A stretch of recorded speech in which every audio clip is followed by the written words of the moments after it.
Hey everyone, bro retired after becoming one of the strongest adventurers alive. He just wanted a peaceful, slow life, but the world had other plans. So with that said, let's begin the story. At the very edge of the world, a natural disaster rages. A volcano is erupting.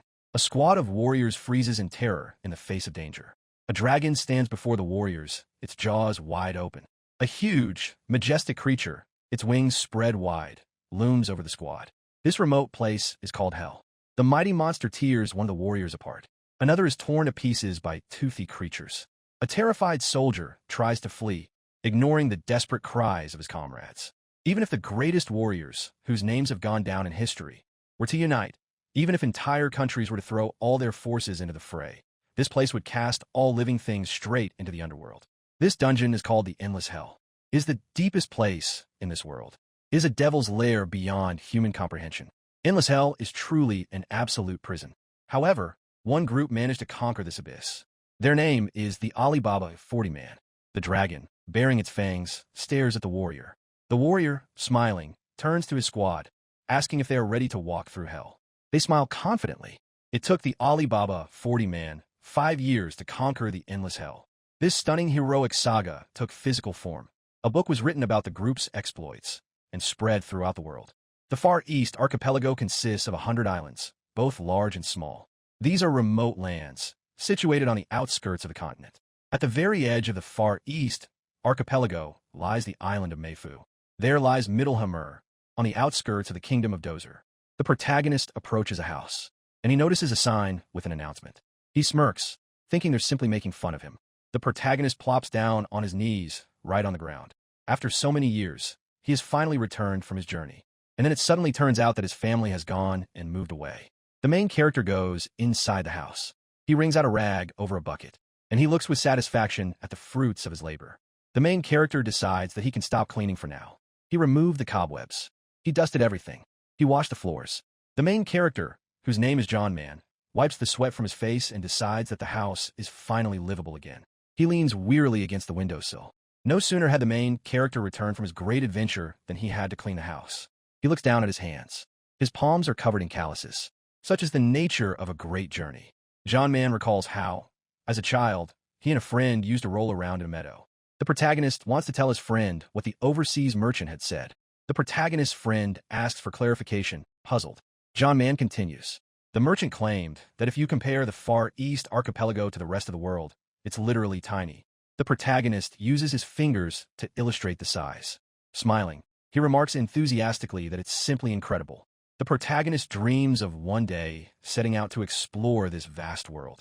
Now that young boy, with eyes wide with wonder and a smile on his face, has become a weary adult warrior. John Man looks out the window, realizing it has been a long journey. The end of the adventure means returning home on foot. It took quite a while to make this journey. However, the protagonist will no longer have to go through this hell. His journey has come to an end. The main character is glad he was able to buy back his house. However, the indigenous inhabitants came along with it. The ringing catches John Man's attention. It's one of his neighbors. A black and white cat is pushing a plate with its paw. Suddenly, someone bites the main character on the leg. He looks down, and he says reproachfully that they'll tear his clothes to shreds. It's a pair of kittens scrambling all over the protagonist's body. John Man crouches down, watching as the kittens lap up milk from the saucer with relish. He closes the bottle he'd been using to give the kittens a drink. The mother cat hisses warningly. The main character waves her off, saying he has no intention of taking food away from her kittens. The protagonist stands up, sets the empty milk bottle on the table, and heads toward the window. He realizes that his parents moved out of this house a long time ago. John Man's brother is surely taking care of him. After all, he's the standout in the family. With a short chuckle, the protagonist lies down on the windowsill, looking out at the street. He wonders what he should do next. Although the protagonist no longer needs money, but spending the rest of his days pampering cats isn't part of his plans either. Remembering a certain place, he decides to visit it. The protagonist throws open the door, and he freezes on the threshold, looking around the room. He notices that it hasn't changed at all. This building is the local guild. The main character wonders why he even came here. He immediately realizes why he came to the guild. The work here is boring and easy. If you're not part of the elite, you mostly spend your time gathering herbs. It's tedious work where you have to constantly repeat the same actions. John Man used to hate this kind of work, but now it suits him perfectly. He walks up to the counter and politely calls out to the staff. He has to wait, and the protagonist lowers his gaze. Finally, a female employee approaches. She politely apologizes for keeping him waiting. The protagonist looks up. Standing before him is a blonde woman with her hair tied back in a ponytail. Smiling, she asks how can help John Man. He tells her that he'd like to return to his job as an adventurer. He adds that he's lost his registration card. The girl gasps. She asks when the protagonist last took on a mission. He thinks hard. Finally, he replies hesitantly that it was about 25 years ago. The employee's friendly smile fades. She remarks angrily that not only has the protagonist lost his card, but he also hasn't worked for a full 25 years. He nods. The woman shouts angrily, pointing to the rulebook, that people like that have long been expelled from the guild. She indignantly points out that, according to the rules, the registration card must be renewed regularly. Yet the protagonist hasn't worked for a full 25 years, and now wants to return as if nothing had happened. The clerk asks, "Is that how grown-ups behave?" She continues to explain in a raised voice. Upon re-registration, John Man will have to start at rank F. Furthermore, the protagonist will be barred from entering dungeons, and it will be impossible for him to raise his rank for half a year. The employee asks loudly what the protagonist is going to do. After a moment of silence, the protagonist timidly, almost inaudibly, asks to be re-registered. The girl snaps that he's speaking too quietly. John Man shouts his request again. The clerk clutches her head, remarking in disappointment that she doesn't sense any motivation in the protagonist at all. She corrects herself, explaining that he seems to have absolutely no energy. The girl fills out the paperwork, saying that the main character looks as if he's already seen it all in this life. He stares intently at the clerk. The girl asks irritably, "Why are you staring at me?" John Man replies that he just thought she was an excellent employee. Behind the main character, someone stomps their foot loudly and rudely calls out to the main character. He turns around. The man who approached him demands that he let him go first. After all, he's so busy. Everyone stares at the stranger with their mouths agape. The newcomer loudly orders John Man to hurry up and step aside. The man, whose name is Dias, is instantly surrounded by a crowd of enthusiastic adventurers. They ask if he's really heading back to the deep levels again, and they want to go there too. The protagonist stares at the newcomer in shock. A female colleague notes that Dias is a perfect point of comparison. He's about the same age as the protagonist, yet he's the best adventurer in the city. Dias holds the 4S rank. He bows. John Man takes a step forward. He addresses Dias as a friend, saying they haven't seen each other in a long time. Dias asks in surprise, "Who is this protagonist?" Dias adds with a smirk that being a celebrity is exhausting. Before you know it, you're swamped with a whole crowd of friends and relatives. People you don't even know. But then Dias recognizes the main character and is stunned to realize that it's John Man standing before him. Spreading his arms wide, he joyfully notes that the main character is alive, and he asks when his friend returned. The crowd watches the scene in surprise. A coworker can't believe that Dias is friends with such a ragged-looking guy. The main character replies briefly that he returned yesterday. He notes that his friend has really made it big. Dias's gear is top tier in this country, and the adventurer's rank is incredible, too. The protagonist points out that, as far as he knows, the highest rank was A. He wonders what this 4S rank is all about. Dias smiles and mentions a dungeon located not far from the city. He pulls a sword from its sheath and declares that he cleared out that place all by himself. The adventurer adds that the blade is his trophy. The protagonist freezes in shock, unable to take his eyes off the emblem on the sword. In Middlehammer, there's a commercial dungeon near the city. The deeper you go, the narrower the passages become, so you can only move through them in a small group. The monsters in the dungeon are powerful, which is why no one has been able to conquer it. The main character had a dream. As a child, Dias declared that one day he would conquer the Middlehammer dungeon. John Man asks skeptically. He can't believe his friend's words and mockingly reminds him of how he was scared of the elderly woman at the front desk. Dias remains silent, feeling hurt. The protagonist asks him not to even joke like that. After all, that dungeon is teeming with monsters that devour even high-ranking adventurers. The entire guild has already given up and abandoned any attempts to get through it. The protagonist concludes that this dungeon is definitely beyond their capabilities. Dias, straightening up, asks, "Just because the others gave up, does that mean we shouldn't even try?" He says those are just pathetic excuses. Dias explains to his friend that he wants to always believe in his own strength and abilities, no matter what happens. John Man lowers his gaze. He realizes that all this time, Dias never stopped believing in himself. And in the end, he managed to make his dream come true. The protagonist is amazed.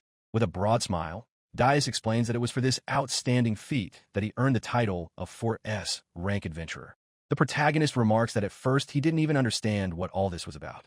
He adds that now his friend can attach as many S letters to his name as his heart desires. The smug smile disappears from Dias's face. and he asks in surprise, "Is that all?" John-man asks, puzzled, "What on earth is he talking about?" His childhood friend frowns in displeasure. The other adventurers call out to Daius and ask who the main character is. They don't recognize his face. Daius hesitates. Then, with a smirk, he reveals that the protagonist is the younger brother of a knight in the Royal Guard, Mr. Howland. The protagonist freezes in shock. Daius adds that it is John-man himself. The female colleague and the adventurers fall silent in astonishment. They realize that this is the very same hapless Howland brother, and they recall that he supposedly sailed overseas and was reported missing. The hooded man watching the scene silently repeats the words about the sea in his mind. The protagonist asks in surprise, could it be that his brother has become a captain in the Royal Guard? Daius, astonished that the protagonist doesn't know this, he explains that Howland became a knight in the capital about 2 years after John-man left. There, the protagonist's brother rose through the ranks to become captain of the guard and brought their parents to live with him. Daius, winking, adds that the most astonishing thing is that Howland married a girl from the royal family. The protagonist turns away, his expression darkening. He clenches his fists. He's always the same old guy. The adventurers gathered around John-man burst out laughing. They cheerfully point out that even their impeccable captain of the guard has a stain on his record, in the form of his ragged younger brother. The adventurers suggest that the protagonist go to Howland to beg him for money, since John-man is surely broke. Daius remarks that, judging by the protagonist's appearance, it's clear why he slunk back with his tail between his legs. He adds that the protagonist has always been and will always remain a pathetic loser. John-man turns away from Daius and asks the clerk if his registration is complete. She nods and hands him a card. The protagonist thanks the girl. He tells Daius that he saved a seat for him. The protagonist reminds him that his friend seemed to be in a hurry and suggests they discuss all the topics they've been meaning to talk about later. After all, he's tired from the trip. John-man says goodbye to Daius, waving to him, and he leaves the building as the stunned adventurers watch. His former friend grits his teeth in anger. The protagonist slams the door shut. He heads home. Looking over his registration card, the protagonist decides that his plans for the future are set, and now he'll have something to pass the time with. John-man is pleased with this. He plans to start working little by little starting tomorrow and heads home. A hooded figure is hiding behind the trees, peering out from behind a tree trunk. The stranger quickly runs up to the house and goes inside. There are only 3 cats sitting there. The stranger doesn't understand where John-man has gone, but the main character grabs the newcomer by his coat and throws him to the floor. The stranger curses. The protagonist notices that the stranger has been following him all the way from the guild building.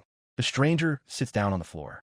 John-man sternly says that even though the stranger is a child, it's still not okay to barge into someone else's house without asking. The protagonist's eyes widen. When the uninvited guest pulls back his hood, it turns out to be a girl named Kimo. She laughs, and with a wink, she asks if the protagonist really saw her back at the guild. John-man's expression darkens, and he breaks out in a sweat. He realizes that the situation looks bad from the outside. He could easily be mistaken for a villain and accused of kidnapping a child. Kimo timidly calls out to the protagonist and says she'd like to apologize for what happened at the guild hall and for her father's and sister's behavior toward the protagonist. She bows deeply. John-man asks again, confused. Kimo explains that the girl behind the reception desk who served the protagonist is her older sister. The protagonist stops her and tells her she has nothing to apologize for. In the protagonist's opinion, Kimo's sister said everything correctly and is, in fact, an excellent guild employee. John-man thinks there are plenty of people like that and asks who the girl's father is. She replies that it's Daius. The main character asks again, stunned. Smiling, Kimo says that she is Daius's daughter. The protagonist freezes his eyes wide. He asks if it's the same Daius who made fun of him at the guild. Kimo confirms his guess. She adds that her older sister is also his daughter. John-man drops to his hands and knees, tears streaming from his eyes. It would be one thing if Daius had just one child, but he has 2 daughters. The protagonist feels that life is terribly unfair. Kimo gently asks if it's true that the protagonist traveled overseas. Lifting his tear-stained face, he nods. The girl smiles gently. Her eyes light up, and she asks him to tell her about John-man's adventures. The main character asks in bewilderment. Gesturing wildly, Kimo explains that she wants to leave this town someday and become a true adventurer in other countries. Clutching her head, she adds that they live in such a remote place that no news from across the seas ever reaches them. That's why Kimo wanted to ask the main character to tell her about his travels. Without letting her finish, John-man tells the girl to go home. Sighing, Kimo plops down on her knees and grabs the protagonist's clothes. With tears in her eyes, she declares that he's very cruel. He asks her not to pull on his clothes, but Kimo demands that he tell her everything first. The protagonist honestly replies that he doesn't want to and is too lazy. The girl can't believe that John Man remains so cold and indifferent. She passionately insists that she's absolutely serious, and she really does want to travel the world. Kimo pulls a book out of her bag. She says she wants adventures like in the Chronicles of All the Corners of the World or the Alibaba 40-Man Party. She adds that it's a very popular novel, an adventure story about 40 heroes. The main character examines the emblem on the book's cover. He says that if he tells her anything, it won't be until tomorrow because he's very tired today. Kimo keeps begging. The cats watch the people curiously from their tower of boxes. The main character refuses to tell the story again, and the girl, feeling hurt, calls him greedy. John Man tells Kimo to go home already. The cat yawns, stretches, and then all three of them jump down, bringing the entire mountain of boxes crashing down. The house shakes from the crash. Kimo stares with her mouth agape. The main character's hand pokes out from the pile of boxes. John Man asks if the girl is hurt. She points out that she's the one who should be asking that. She adds that it's fine. John Man interrupts her, saying that's good, and sits up straight. Kimo looks at him in surprise.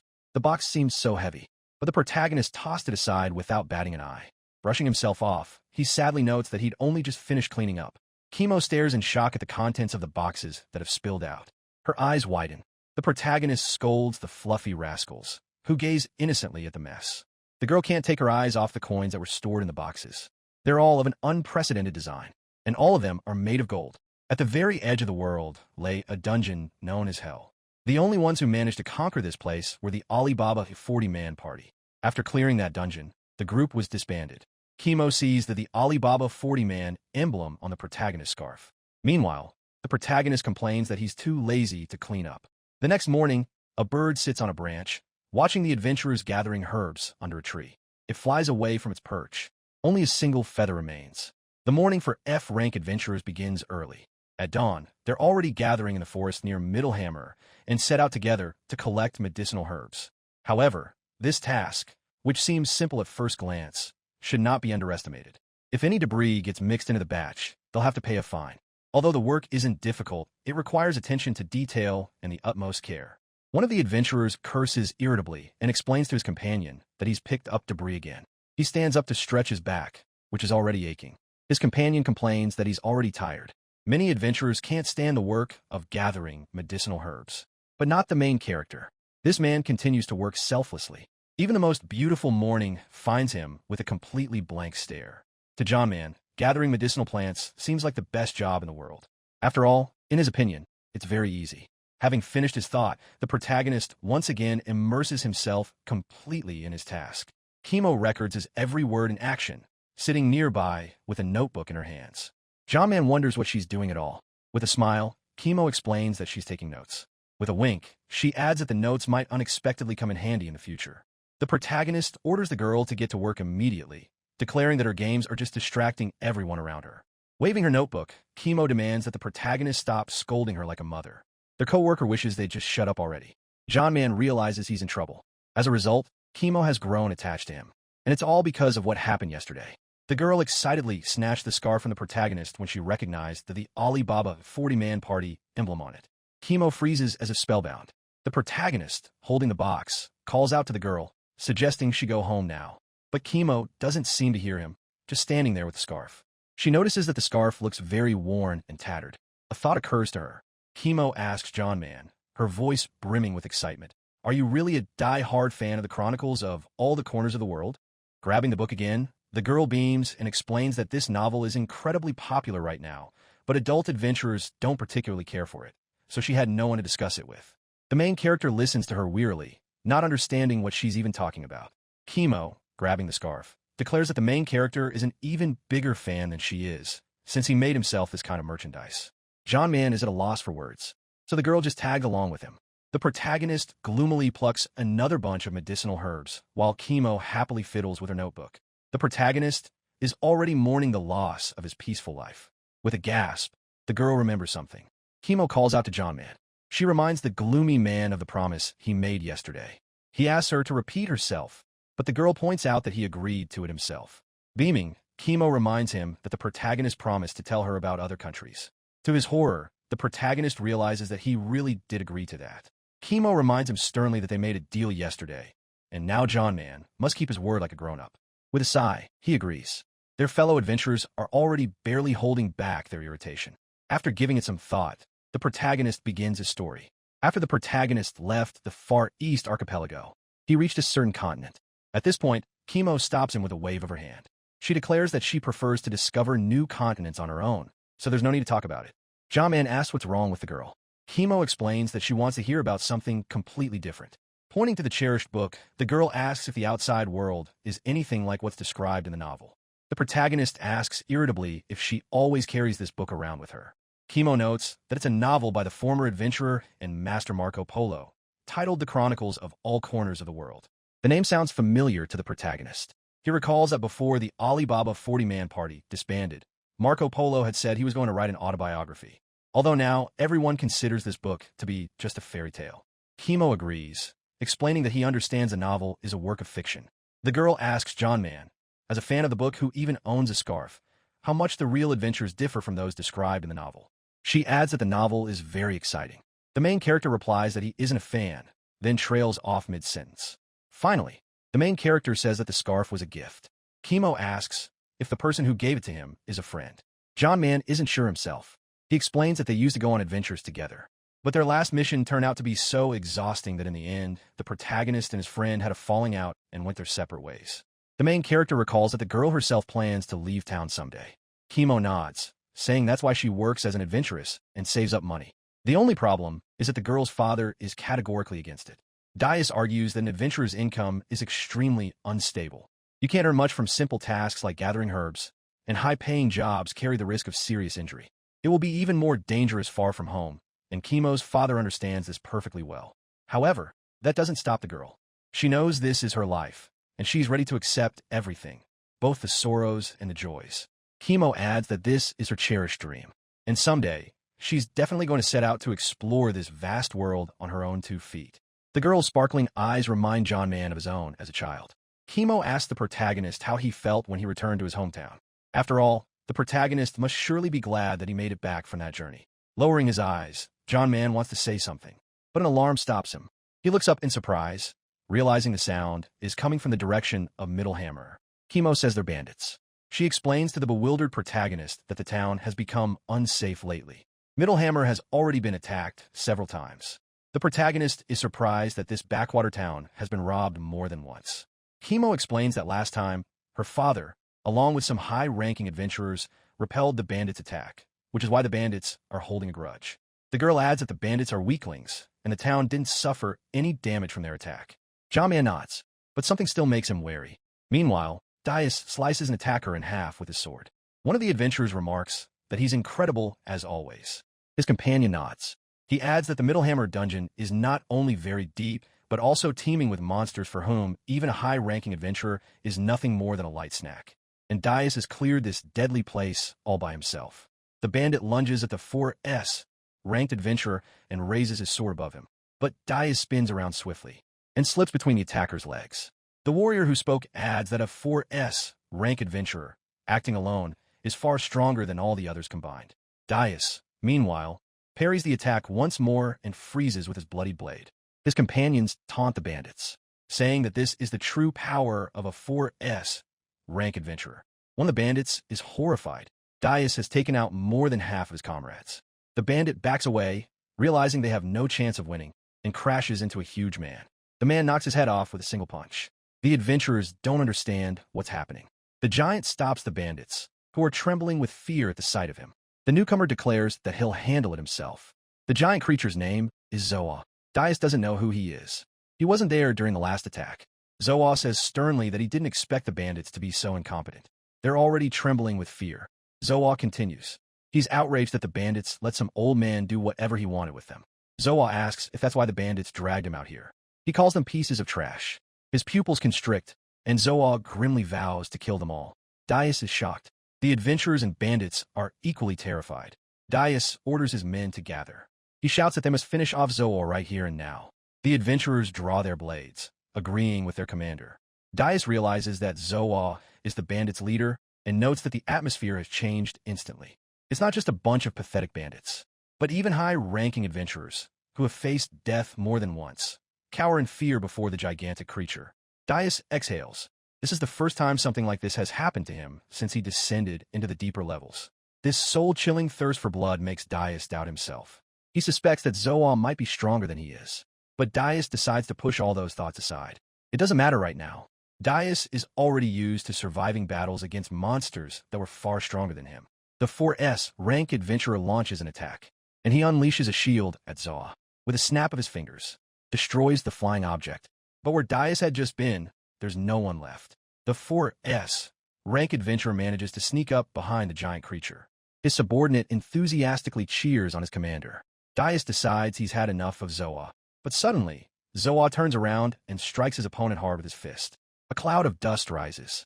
The stunned adventurers look in horror at the spot where their commander had been standing. The dust clears. Daius has been knocked to the ground. His subordinates frantically call out to their commander. He struggles to his feet. His face is covered in blood. Daius doesn't understand how Zoa managed to strike him, since he had entered his blind spot.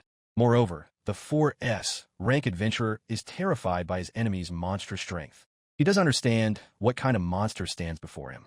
Zoa notices that he aimed directly at Daius's head, intending to crush it, and he admits that the commander's helmet is impressive. The adventurers want to rush into battle to protect Daius, but he stops them. He looks up at the enemy, and he declares that he'll deal with him himself. Daius adds that he'll hold off the bandits. Meanwhile, the adventurers must evacuate all the townspeople and flee. He pulls his blade from the rocks. Daius's subordinates don't understand why their commander is giving such an order. After all, there are more of them than there are bandits. He explains that, as bitter as it is to admit, numerical superiority doesn't matter at all. Daius adds that the adventurers have already seen everything with their own eyes. Zoa is on a whole different level. His scarred subordinate. With a start, he acknowledges that his commander is right. The order to leave is given, and to open the gates quickly. Soon, only Daius, Zoa, and the bandits remain at the scene of the battle. Zoa once again berates the bandits for dragging him out to this godforsaken place. He declares that, strictly speaking, these pieces of trash should be executed, but adds that he'll give them a chance. The bandits tremble with fear as they listen to their leader. Pointing with his claw at the open gate, Zoa proposes a game. He orders them to kill the escaped adventurers and capture the women and children. And as soon as the bandits have gathered all the valuables, to burn the town to the ground. Meanwhile, Daius' squad is hurrying the residents along. Zoa says he'll decide the punishment for the bandits later, based on their success. Daius shouts that he won't let those monsters turn things around. He says that even if he dies, he won't let his enemies enter the city. One of the bandits snorts and asks mockingly how Daius will stop them after he's dead. He adds that after Zoa's attack, the 4S rank adventurer can barely stand. The bandit says that since Daius is so eager to die, he'll help him out. The bandits rush toward their commander. The commander parries a single blow, but the tip of the sword is already flying toward his face. Daius curses. His vision goes dark. The 4S rank adventurer has always known that, by this world's standards, he's a bit weak. The capital is full of people who are much stronger than him. The bandits rain a barrage of blows down on Daius. The commander grits his teeth, but suddenly his eyes widen. Looking down, he sees that a sword has pierced his side. Many are stronger than Daius, Zoa for one, and his older brother, John Man. That's why the commander stayed in Middlehammer. In this town, everyone needed him. Here, he could be the kind of man his wife and daughters will be proud of. Let this be a small place, but the most important one in the world to him. Daius falls to the ground. The bandits are already celebrating their victory. But suddenly, the commander grabs one of the bandits firmly by the boot. Gritting his teeth, Daius declares with his last ounce of strength that he won't let the bandits get away. One of the bandits shouts that the scoundrel of a commander is still alive and is about to finish him off. He raises his sword above Daius, and he swings it. But the thug doesn't have time to land a blow. A fist slams into the thug's face, wiping the smile off his face and knocking the wind out of him. The protagonist throws the thug far to the side. There's an explosion. The thugs don't understand what's happening. Even Zoa is stunned. The thugs wonder why the explosion happened. The smoke clears. Daius can barely move and struggles to lift his eyelids. But a familiar voice makes his eyes fly open. John Man realizes that his hunch has once again proven correct. He knew trouble was brewing. The protagonist stands over Daius. The bandits stare at him in shock. The protagonist admits he's late and calls Daius a friend. Daius calls out to John Man in astonishment. The bandits have no idea where the protagonist came from. It's as if he appeared out of nowhere. Zoa frowns. The bandits try to figure out what's going on. First there was some kind of explosion, and now an old man has appeared out of thin air. Daius sits down with difficulty, his whole body trembling, and asks why the protagonist has come here. He loses his balance again and almost falls. But Kimo, who is run over, catches him. The girl, on the verge of tears, asks how her father is feeling. He looks at his daughter in shock. Man apologizes, explaining that Kimo had followed him even though he'd told her to run. The girl was simply very worried about her father. The protagonist doesn't have time to finish his sentence. Jumping to his feet, Daius grabs him by the collar. And calling the protagonist a scoundrel, he demands to know how he could have thought to drag a child onto the battlefield, and then just stand there as if nothing had happened. Kimo places her hands on her father's shoulder, anxiously asking him to stop and think about his injuries. He snaps back and turns to face his daughter. Daius tells John Man that he has always lived solely for his own pleasure and is unlikely to understand him. The 4S rank adventurer passionately declares that there are many things he wants to protect, even at the cost of his own life.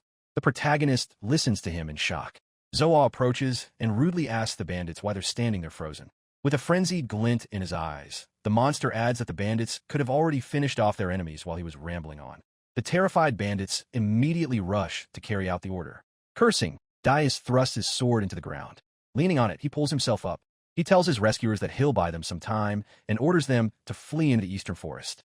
Kimo, his voice trembling with fear, asks what will become of him and pleads to go with them. Gripping the hilt of his sword tightly, he swears that he will protect them even at the cost of his own life. After all, that is the duty of the greatest adventurer in Middlehammer. Kimo resolutely draws her little sword and shouts that she'll fight too. Her father stares at his daughter in disbelief and yells that she's just a silly girl who doesn't understand that this isn't a guild training session. This is a real battle where she could be killed. He orders Kimo to run for her life, but she clenches her teeth resolutely and says that ever since she was a child, she's dreamed of becoming a brave adventurer just like the ones in the books. Kimo admits that the main reason the girl began striving toward this goal was that she is the daughter of Daius, the strongest adventurer. Memories flash through the young adventurer's mind. Reading books, her father's return, and his strong embrace.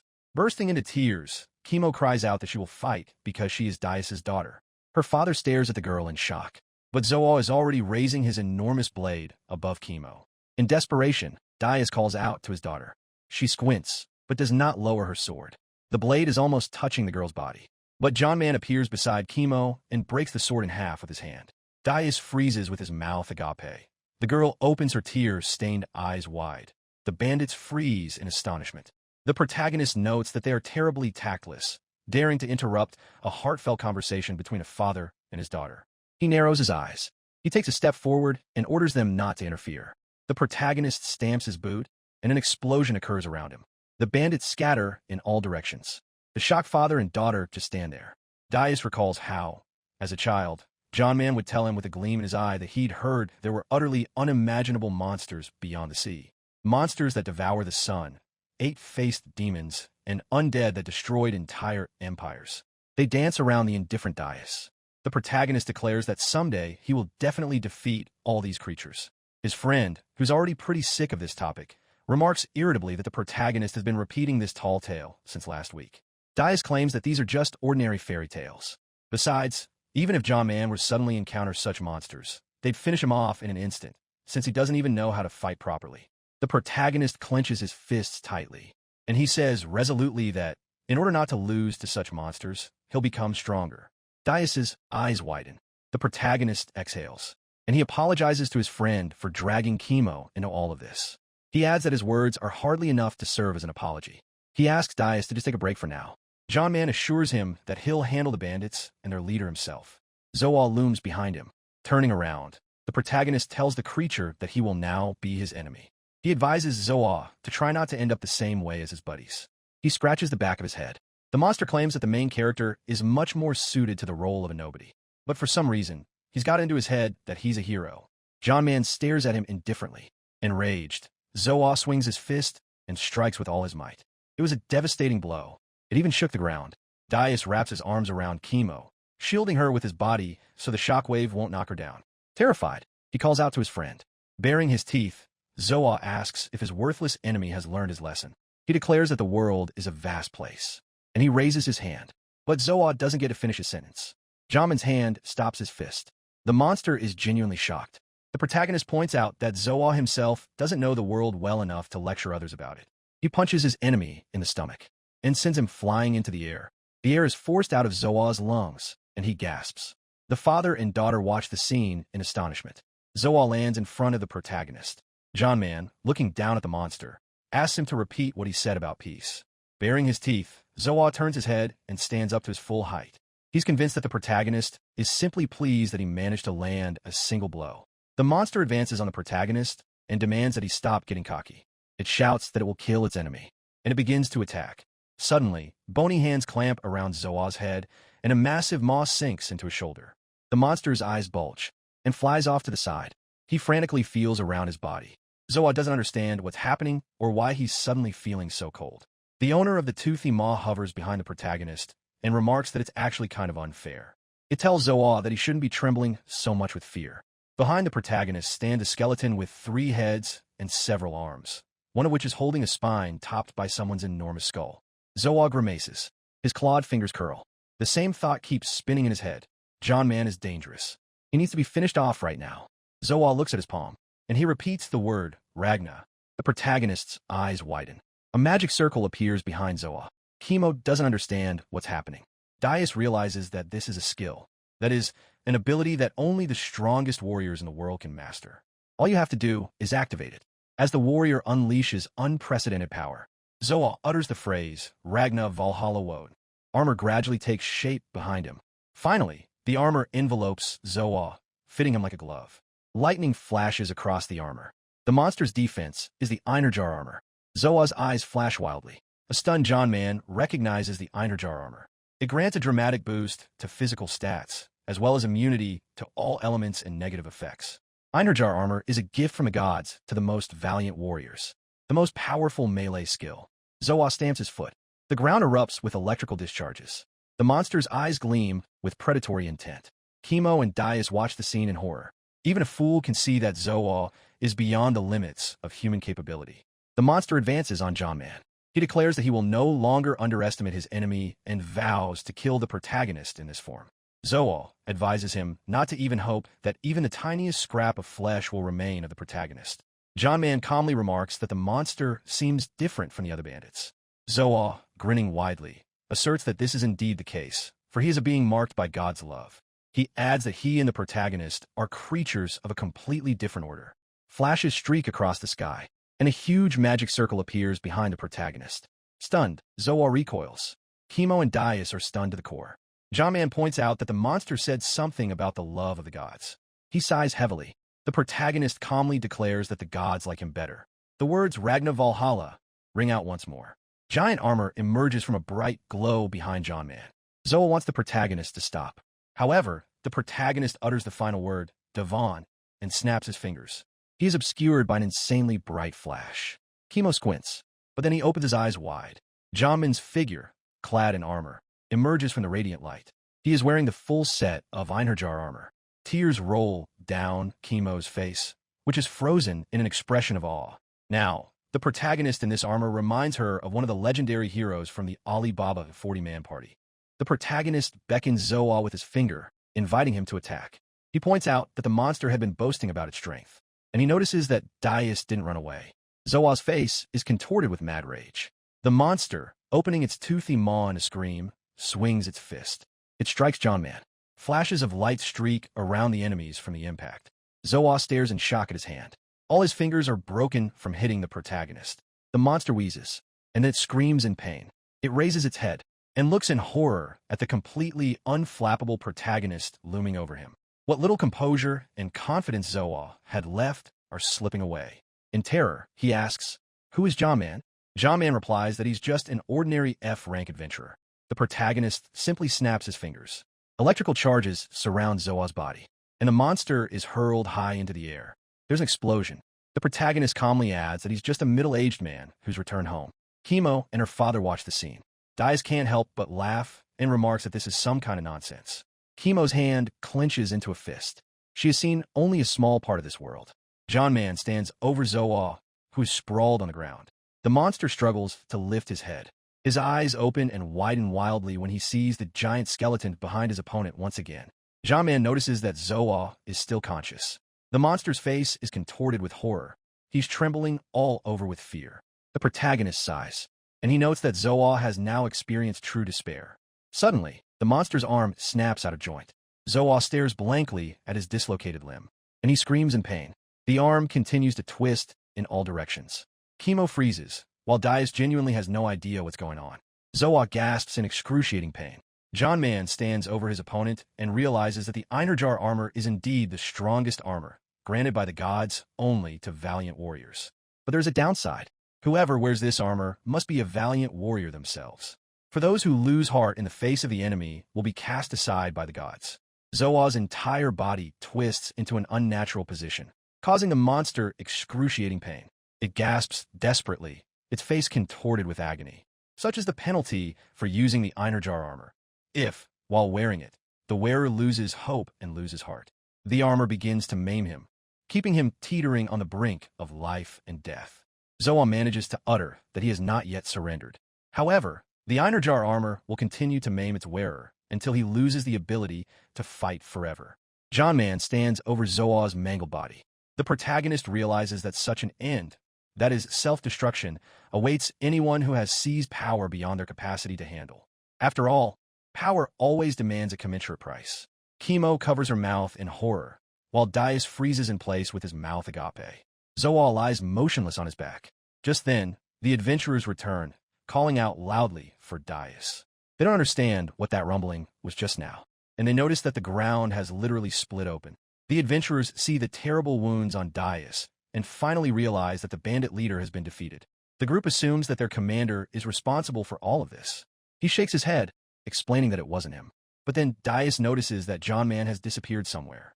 The commander doesn't have time to say anything. The adventurers, urging each other on, carry him away, intending to bandage his wounds. The protagonist hides behind a rock. He presses his back against it. He wants to lie low until the adventurers leave. The protagonist believes that if they spot him, he'll be in trouble. Just then, John Man timidly calls out to Chemo, who has approached. He's surprised that the girl is still there and asks what happened. The protagonist notices Chemo's sad, tear-stained face. He freezes. Then he rushes to examine her, afraid she might be hurt. The protagonist cries out and adds that he had calculated everything carefully so that Chemo wouldn't get hurt. The girl stops John Man, who is fussing about. Pointing to her chest, she asks him to take her on as a student. The stunned protagonist freezes and asks her again, confused. Sometime later, the protagonist is thoroughly enjoying his perfectly peaceful life surrounded by his cats. His morning begins in silence by the window. He savors a cup of rich, aromatic tea. Then, John Man picks up his cat. He pets and cuddles him. The main character takes his time getting dressed, preparing to run some errands. But he pauses to cuddle the cat a little longer. And so the protagonist's perfect morning passes. The days flow peacefully, one after another. Finally, John Man says goodbye to his cat and steps out the door. He hears someone counting, and he stops in the doorway. The main character would very much like the days to go the way he described, but alas, in the yard, Chemo is doing crunches, having already done the exercise 150 times. Upon seeing the main character, the girl joyfully jumps to her feet, greeting her teacher. She immediately announces that she'll go with John Man. The girl showers the main character with an excessive amount of care. She warns him about the threshold. She offers to show the main character the way. She skips around him, alternately recommending a good place to have lunch, offering to massage John Man's shoulders, and demonstrating some moves. After laughing heartily, Chemo asks the main character how he feels about her devotion as a student. He glances sideways at the girl and remarks that, actually, he doesn't remember ever taking her on as a student. Chemo asks passionately, why not? After all, I'm trying so hard. The protagonist calmly asks her to stop all this. The girl cries out that she feels some kind of distance between them. John Man firmly points out that no means no. The protagonist adds that he doesn't need unnecessary rumors and misunderstandings, and besides, he doesn't take on apprentices. The protagonist asks Chemo to forget about it. Looking a little sad, she replies that she understands. Opening her notebook again, she suggests they start by deciding on a training program. John Man is annoyed to see that the girl isn't listening to him at all. The protagonist asks if he can go about his business now. Chemo asks in surprise. She thought the protagonist didn't have anything to do. He asks who she thinks he is, anyway. A little while later, Daius, his eyes wide, tells John Man to go home. After a moment of silence, he obediently starts to leave. Noticing that the main character has something in his basket, Daius stops him and offers to keep the treat for himself. The protagonist angrily refuses, declaring that he'll eat it himself when he gets home.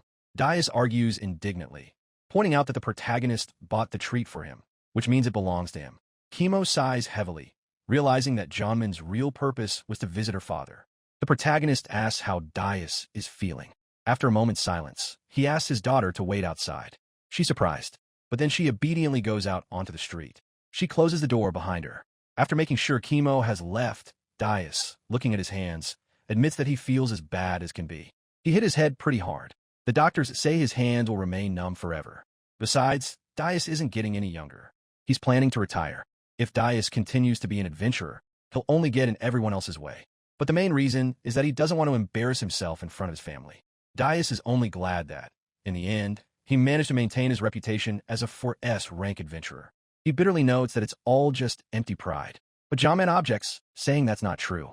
Unlike him, who lived as he pleased, Daius found something more important to him than his own life, and was able to protect it. The protagonist says with a smile that only those who have lived honestly can take pride in themselves. He adds that this is Daius's greatest reward. Daius rubs his eyes furiously.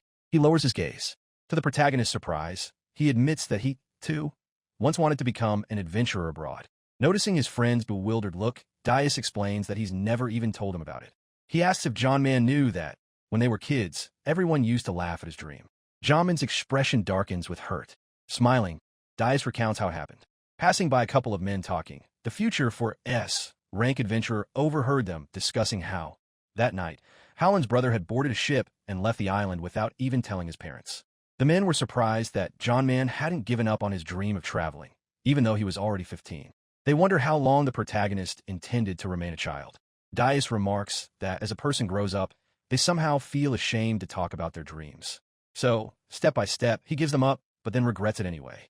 That's why Daius envied Janman with such bitter jealousy, resting his cheek on his hand and smiling. He adds that he himself knows these were the pathetic and foolish ramblings of a resentful person. However, this feeling will stay with him for the rest of his life. Daius says he doesn't want Kimo to go through the same thing. He was against his daughter becoming an adventuress. After all, it's hard work. It's difficult to even earn a living that way. Daius understood that his own child could get hurt or even die. Clearly, no normal parent would ever support such a dream. However, when you see your daughter desperately trying her very best, you can't help but want to help her. Daius thinks that's what they call a parent's love. The 4S rank adventurer clings to the sheets. She grits her teeth with all her might and struggles to get to his feet. Janman asks him not to move because his wounds might reopen. However, Daius doesn't listen to him. He realizes that this might seem presumptuous on his part, and he falls to his knees. The protagonist kneels down beside him, wanting to stop his friend. Daius, with a bloodstain visible on his clothes, says he wants to do everything in his power for Kimo, since he is her father. He wants the girl to be able to fulfill her dream and live a life without regrets. Bowing all the way to the floor, Daius asks Janman to take Kimo on as a student. The protagonist looks at his friend in confusion. The protagonist smiles wryly, and he realizes that since Daius has gone this far, he simply can't refuse him. Daius straightens up, stunned. Janman extends his hand to him and asks him not to expect too much from him, because, unlike his friend, he's just an ordinary ragged kid. Daius takes the protagonist's hand in his own and thanks him profusely. Suddenly, he squeezes his friend's fingers tightly, and he warns menacingly that if the protagonist touches even a single hair on Kimo's head, he'll kill him. Janman points out that they've just had a heartwarming conversation. Daius tells him to shut up, claiming that this, too, is an expression of a father's love. Kimo is standing on the street. Suddenly, the main character calls out to her, making the girl jump in surprise. Noticing the main character's expression, Kimo asks why he looks so grumpy. She looks sad, clutching her sweat-dampened hands. The girl asks what Janman and her father were whispering about. He replies that they were talking about him taking Kimo on as a student. The girl repeats this in disbelief. Then she realizes what the protagonist said and asks again, stunned. The protagonist sighs and explains that Daius forced him to change his mind. As a parent, he did everything he could. Whether Kimo will be able to fulfill her dream in the future depends entirely on Janman's very first apprentice. She understands the gravity of the moment and agrees with her mentor. Meanwhile, in the dungeon of the Kingdom of Dozer, a pair of guards stand before the bars, grimly watching the prisoner. There, chained to the wall, is Zoa. Laughing maniacally, he declares that this is the end and they will lose absolutely everything. One of the guards remarks under his breath that Zoa has completely lost his mind. His partner sarcastically replies to the monster that they're already trembling with fear. Footsteps are heard, and Howland, captain of the Royal Guard and Janman's older brother, appears in the dungeon. He thanks his subordinates for their service at such a late hour. They ask in surprise what has brought him to the dungeon at this hour. He replies that something is troubling him. The guard stares intently at Howland. It is the first time he has seen the shield of the Kingdom of Dozer up close. Howland addresses Zoa directly. and he asks seriously, "Who taught you this skill?" The captain says he could tell right away that the monster was nothing but a pathetic amateur. Even the Einherjar armor he had summoned was imperfect. Howland knows that such overwhelming power cannot arise on its own, and he realizes that this means there is someone behind Zoa who has thoroughly studied the Einherjar. The monster, who had been listening intently, sneers and starts laughing again. Tilting his head back, Zoa says that all adventurers are deeply mistaken, and admits that he is no leader, but merely that man's right-hand man. Howland immediately asks, "Who are you talking about?" With a wild grin, Zoa replies that he is a true god, for he is a bandit from the Sesame gang. The young guard asks again in horror. His partner and Howland turn to him and ask if he's heard of this gang. The guy replies that Sesame is the name of a gang from the book The Chronicles of All the Corners of the World. The bandits who enter there destroy absolutely everything in their path and trample over mountains of bloody corpses. This gang is the very embodiment of chaos in human form. It was this very gang that waged a fierce war against the Alibaba 40-man party. Sesame is a legendary gang that was ultimately wiped out completely. The young guard is horrified at the thought of what might happen if even one of the bandits from that gang had actually survived. His senior partner angrily orders him to stop talking nonsense and stop taking fairy tales from books seriously. Zoa confidently asserts that the adventurers have no chance of defeating the Sesame gang and that they'll all be killed. Even John Man. Upon hearing that name, Howland's expression changes. Noticing this, the young guard calls out to him in surprise. The captain turns abruptly. He says they must continue the interrogation and force Zoa to reveal the location of the bandits' lair. The gang leader knows the secrets of the Einherjar armor inside and out, and he poses far too great a threat. Howland swears that, as the shield of the kingdom of Dozer, he will personally destroy this bandit. The captain stands motionless by the window, gazing thoughtfully into the darkness. And recalling Zoa's words about John Man, Howland thought he would never hear that name again. Aloud, he remarks that John Man is surprisingly resilient. Then he walks away down the hallway. Meanwhile, the children are running across the field, out of breath. Their teacher, named Lack, propping his cheek with his hand, watches them thoughtfully. The boy running in the lead shouts to the teacher that everyone is already exhausted, adding that he himself can't take another step. He asks how many more laps they still have to run. Lack smiles and asks, "Is this really the limit for children?" And he remarks that they lack willpower. His students shout indignantly that he's just mocking them, since they've been running non-stop since lunchtime. Lack simply laughs in response. He orders the kids to stop whining and to run one more lap. Lack promises that after that, they'll eat the bear he recently hunted, and he points to his prey. The mentor suggests throwing a feast without the adults knowing. At these words, the children's mouths start to water, and they rush off, shouting, to carry out the task. Lack snorts and remarks that they're very easy to bribe. Out of breath from running so fast, a frightened messenger approaches the mentor, reporting that he has an important message. He explains that Zoa lost to some adventurer and was taken away to the capital. Lack asks indifferently, "So what?" The shocked messenger asks, "Are you really not going to go save Zoa?" Lack replies that the monster got himself into this mess entirely through his own fault, and he has no intention of cleaning up after him. The outraged messenger shouts that Zoa is the man's right-hand man, and if the boss himself doesn't save him, no one else will. He adds that the gang's reputation is at stake. Lack's back, which had been stiff until then, shakes with laughter. He roars with laughter upon hearing about reputation. Smiling, Lack says it's obvious the messenger is still young. Sighing, he turns to the bandit. Lack's eyes darken. He threatens the pathetic bandit, ordering him not to dare make him laugh.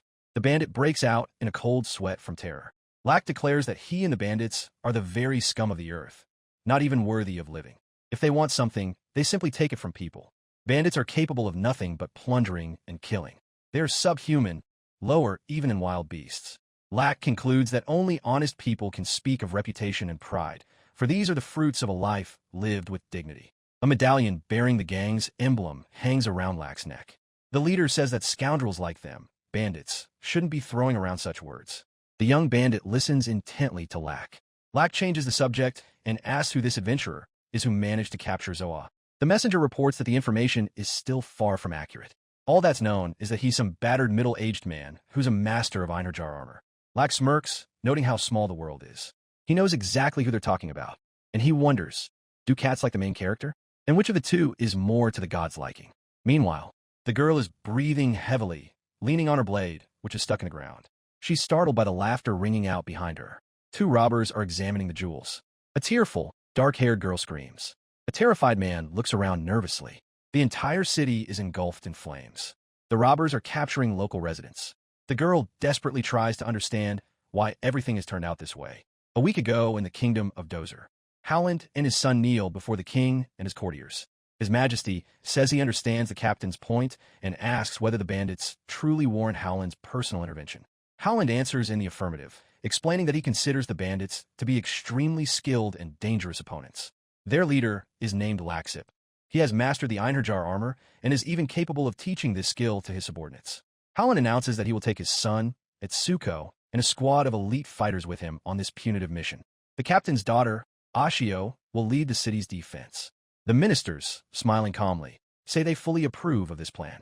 One of them remarks that since Howland is personally taking charge, everything will go smoothly. The captain bows his head and thanks them for their understanding. He adds that he has a slight concern, but he doesn't get a chance to finish. The king's eyes flash. He turns his attention to Ashio, offering her some sweets, and invites Etsuko to join them as well. The girl blushes shyly and declines. She asks her grandfather, the king, to stop behaving this way, since they are standing in front of the ministers. He tries to argue, but Ashio firmly refuses again. Howland sighs wearily. His father-in-law, as always, adores his grandchildren. Ashio stands next to her grandfather, who is upset by her refusal. He gently asks if she's sure that the role of a bodyguard is enough for her. After all, the girl surely wants to go with her father. Ashio sharply asks the king to stop joking and advises him to listen to the captain of the guard instead. Her grandfather notes to himself that his granddaughter takes after her father in every way. Ashio, after a moment's hesitation, adds that she must fulfill her true calling as a guard. She recalls a conversation with her father. Ashio went to see Howland and passionately asked why he had chosen her brother for the punitive expedition. He asks if she is unhappy about this. Howland, without looking up from his reading, says that this campaign will decide the fate of the country, and adds that he selected the men solely based on their abilities. Ashio listens to him, upset. Her father looks up. The girl clenches her fists, and she asks bitterly, "Can I be of any use to him?" Howland looks at her in surprise, puts away his papers, then, smiling, he stands up from the table. Gently calling out to his daughter, he asks her to compare him to any object, absolutely any object. Ashio asks him to repeat himself, confused, and Howland repeats the question. The girl says she considers her father to be a royal spear. He asks her to explain why she thinks so. Ashio replies passionately that he destroys any threats to the kingdom and demonstrates the king's greatness. She adds that his valiant figure embodies the true purpose of a guard. Howland smiles gently, and he corrects his daughter. He says that he is not a spear, but a shield that protects this kingdom. The girl listens to him in surprise. Howland explains that a state cannot exist without a king to rule it. However, without its people, the country will never prosper. The captain approaches Ashio and places his hands on her shoulders. He says that a guard's true calling is to be a shield that protects the kingdom, the ruler, and his subjects. Smiling, Howland declares that he believes his daughter is the one he can entrust with fulfilling this duty. Ashio's eyes widen in shock. After finishing his conversation with the king and the ministers, Howland bows deeply, saying that this is their farewell. Just then, Ashio calls out to him. Approaching her father, the girl wishes him good luck in battle. Ashio salutes confidently and, smiling calmly, promises Howland that she will protect the kingdom, no matter what happens. Etsuko asks indignantly, "What about him?" And his sister freezes in surprise. Their father smiles affectionately, and he announces that he trusts Ashio. A week later, in the throne room, a messenger drops to one knee and announces that the punitive expedition has returned. The king notes that the warriors must be very tired after their long journey and orders Ashio to escort them to the palace. The girl gladly agrees. Beaming, Ashio rushes at full speed to meet the squad. She had been fulfilling her father's duties all week. The girl is no longer a child, and she's certain that next time she'll fight side by side with Howland. But the smile fades from Ashio's face when she sees the state the warriors have returned in. They're all wounded, covered in blood, and utterly exhausted. The girl looks around, unable to find the words or understand what has happened. Finally, she notices her brother. Etsuko is clutching his own hair and bursting into tears. In a trembling voice, he tells her that they're all doomed because the monster is coming this way. Ashio realizes with horror that her brother is completely out of his mind. She asks Etsuko to calm down, but then Ashio's eyes widen in horror. Howland lies motionless on the floor, covered in blood. The girl quietly calls out to her father. She simply cannot believe what has happened. At that moment, the sound of footsteps is heard. Ashio looks up in shock, and the adventurers glance around in fear. Laxip simply removes the metal gate from its hinges, explaining to his, as he puts it, scoundrels, that they must always enter strictly through the front door. After all, those are the basic rules of decorum. He winks and smiles. Ashio doesn't even realize what has happened. The steel gate is simply gone. Etsuko jumps up with a wild scream. Ashio asks what happened. Laxip asks what he's so scared of. After all, the bandits just came a visit. They grin, smiling. Laxip suggests they start by slaughtering all the adventurers. The bandits immediately rush into the attack. Just a short while ago, this calm, peaceful town was engulfed in the flames of war. Amid the ruins, a child weeps bitterly. Ashio, breathing heavily, leans on her sword. She can't believe that nearly the entire royal guard has been wiped out. If things continue this way, the bandits will destroy the entire country. Ashio frowns resolutely. She believes that all is not yet lost. All the bandits are acting on the orders of a single man, who is now sitting in the midst of his gang. If Ashio manages to defeat their leader, the bandits will remain a strong but uncontrollable mob. Then the townspeople will have a chance. Ashio vows to protect her kingdom. Gritting her teeth, she resolutely seizes her sword. Lax sits indifferently, propping his cheek with his hand. Suddenly, he laughs. Ashio's eyes widen. The bandits, trembling, call out to him. They all fall to the ground, which has suddenly begun to crack. Lax snorts, turns to face them, and remarks that it's a terribly pitiful sight. He says to Ashio that he has merely given free rein to his bloodlust a little. A toothy creature hovers above them. Ashio stares at her opponent in horror. No matter how hard she tries, she can't stop trembling. The girl doesn't understand what kind of bone-chilling terror has run down her spine. With a wink, Lax suggests that Ashio run away. He says that given the difference in their strength, it would be perfectly forgivable.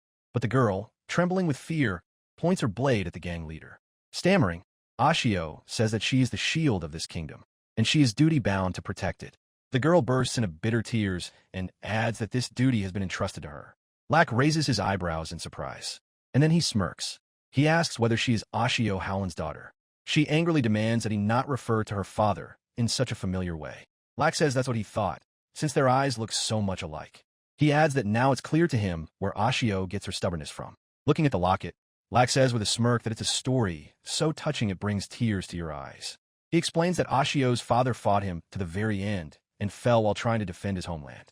And Howland's daughter, having inherited his will, though trembling with fear to the very core of her being, still directs her blade at the bandit leader. Lack squints as he examines the emblem.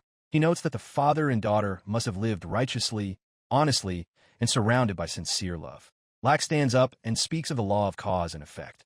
If a person does good deeds, then the reward for them must also be good. He announces that, for this reason, he and his gang will temporarily retreat and leave the kingdom. Ashio is stunned. Lack turns around with a smile and asks the girl to consider this a reward for her remarkable bravery. However, he promises that the gang will definitely return to attack again. The leader reveals that his name is Laxip. He tells her that he and Ashio will see each other in a week, and he bids her farewell. With tears in her eyes, the girl watches the bandits walk away. Exhausted, she collapses to the ground, letting the blade slip from her hands. Tears stream down her face. Ashio recalls her farewell conversation with her father, when she promised him she would protect the kingdom. Nearby, the wounded adventurers help one another. Ashio thinks bitterly that she was unable to do anything. She was unable to protect anything at all. The girl cries desperately. She is terrified, realizing she is completely unprepared. Ashio mentally turns to her father, asking what she should do. Suddenly, her eyes light up. The girl gasps. Ashio remembers how her father told her that if she ever got into trouble, she should find his younger brother on the very outskirts of Middle Hammer and ask him for help. The girl asks Howland in surprise, "Do you really have a brother?"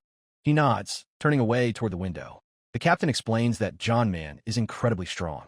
Rumor has it that he knocked out a bandit clad in Einerjar armor with a single blow. Stunned, Ashio asks if Howland has gone to see his brother. He smiles wryly and says no, explaining that John Man can't stand him. He tells her his brother's name and warns that even though the protagonist has a terrible temper, Ashio can definitely count on him. After all, they are, relatives. The girl clenches her fists tightly, and she lifts her tear-stained face. Soldiers rush over to her, asking if Ashio is all right. They notice that her wounds need to be bandaged immediately. She tells them not to worry about her and to tend to the wounded guards instead. Apologizing, Ashio announces that she must leave the capital for a short while. The warriors gasp in surprise and, stumbling over their words, ask where the girl is going.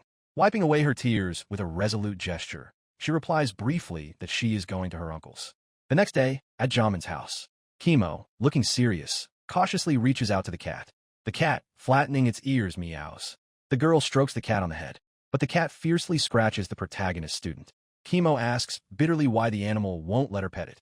The protagonist, who has approached them, tells the girl to get ready quickly. After all, starting today, they're beginning their training. Beaming, Kimo immediately agrees with her teacher. John Man suggests starting with a jog and opens the door. The protagonist stops mid-sentence when he sees Ashio, exhausted and kneeling in the courtyard. He stares at her in astonishment, and she opens her eyes slightly. Ashio tries to get up, but the protagonist gently stops her. He asks if she's all right. Ashio asks if he is Howland's younger brother and wants to know where John Man is. Surprised, the protagonist asks if she knows his brother. The girl grabs his hand. The protagonist is completely at a loss. To his astonishment, Ashio begins to cry uncontrollably. She begs John Man to save the kingdom of Dozer, and she calls him uncle. This form of address completely stuns the protagonist. The girl asks him again for help. Her hand slips out of the protagonist's grasp, and Ashio faints. John Man can't believe what he's just learned. The girl is laid in bed, her wounds are bandaged, and she is covered with a blanket. Beads of sweat run down her face. Ashio is having a disturbing dream, and she clenches her teeth. Kimo sits by the girl's bedside. She is overjoyed, for Ashio is the daughter of Howland himself. The protagonist still can't believe that his brother has a child. He walks over to the window. Kimo jumps up from her seat and asks why the girl is covered in wounds. And what does save the kingdom of Dozer mean? The protagonist replies that he has no idea, adding that his brother will surely figure it all out on his own. The girl asks in amazement, is John Man really not going to the capital?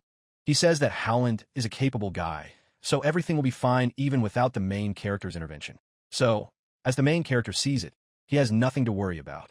Kimo tilts her head in confusion and finally asks, could it be that her teacher chickened out? His expression darkens as he waves her off, replying that that's not the case at all. Kimo continues to stare at him.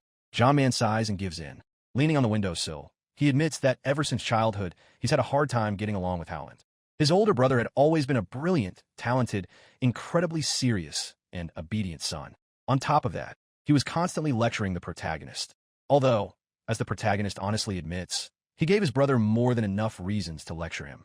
John Man tells a bewildered Kimo that when he ran away from home 25 years ago, he and Howland had a massive falling out and severed all family ties.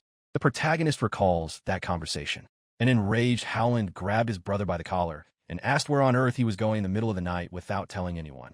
His brother asked, "What business is it of yours?" and wondered, "What's wrong with wanting to live my life the way I want to?" The protagonist told his angry brother that he was leaving for overseas to become an adventurer. Howland coldly asked, "Is this dream really more important to John Man than his own family?" John Man looked away, embarrassed. Howland let the protagonist go. He said he understood him and would no longer try to hold him back. However, he added that from now on, whatever happened to the protagonist would have nothing to do with his older brother. John Man left in silence. The protagonist gazes thoughtfully out at the street. He's trying to remember exactly what his brother had said to him back then. However, all that comes to mind is a sense of awkwardness and shame for everything he's done. Kimo calls out to the teacher. John Man struggles to find the right words and finally asks, "How am I even supposed to show my face to Howland?" This question torments him the most. The protagonist bitterly admits that his whole life he's done only what he wanted.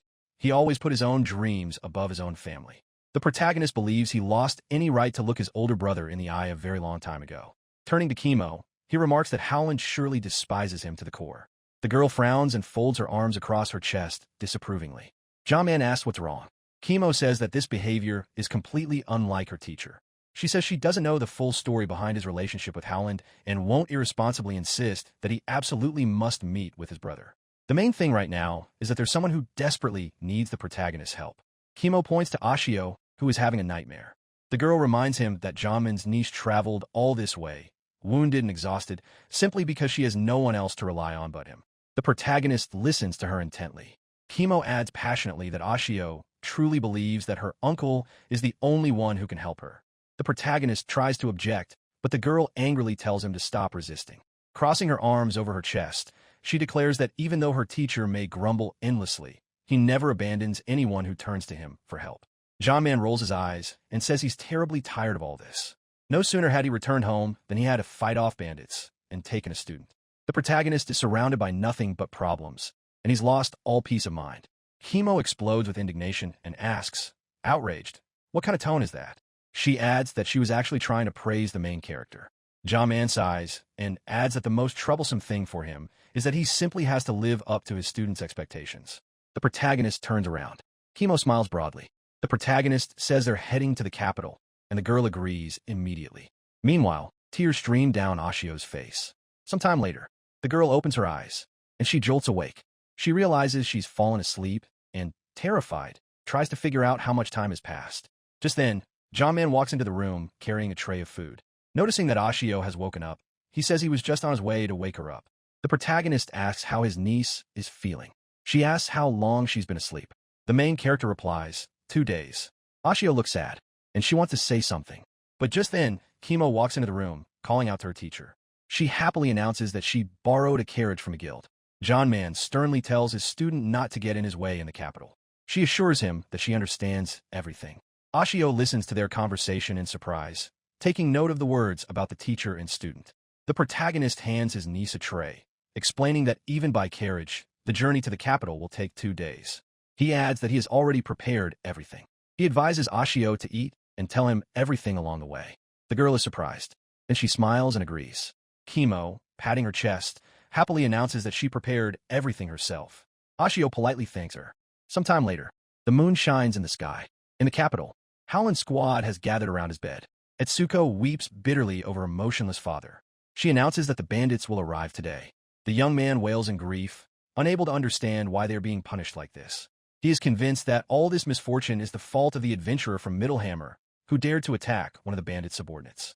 Etsuko screams that it is precisely because of him that the kingdom is on the brink of destruction. The other adventurers listen grimly to Howland's son's lamentations. Ashio bursts into the hall, calling out to her brother. She announces that she has brought their uncle. Etsuko, looking up with tear-stained eyes, asks for clarification. The protagonist introduces himself, explaining that he is Howland's younger brother. He adds that he already has a general idea of what happened and has seen the destruction in the capital. The protagonist promises that he will deal with Lack himself. John Man realizes that he is the leader of the bandits who attacked them. The protagonist assures her that he'll deal with him quickly, just like last time. Upon hearing this, Itsuko flies into a rage. He lunges at John Man, realizing that he is the very same adventurer from Middlehammer. Etsuko shouts that because the protagonist attacked the bandits, the kingdom has been brought to the brink of ruin. He repeats that all the misfortunes are the protagonist's fault. His eyes widen.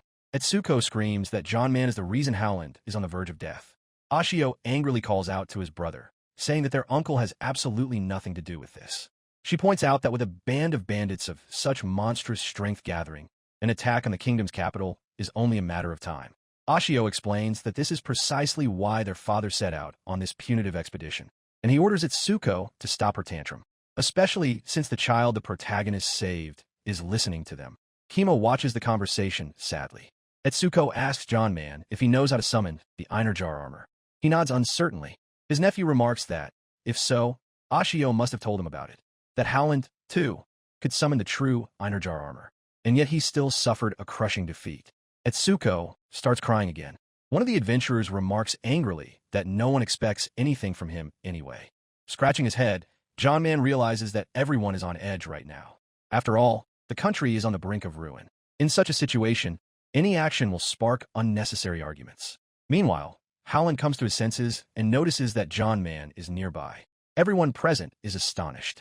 Etsuko is shocked and relieved that his father has come to. The protagonist freezes.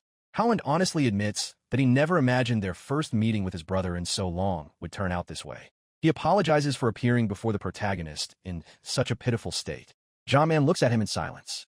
Howland says he has only one request for his brother: to take as many residents as possible out of the capital and flee from here. Ashio asks in disbelief, reminding him that they're the shield of this kingdom. The adventurers in the party can't believe their ears either and can't imagine how they could just abandon their country. Howland replies that their kingdom is destined to perish today. Ashio refuses to believe it. Tears stream down her face. Suddenly, someone spreads their arms wide and gives the girl a tight hug. It's Kimo.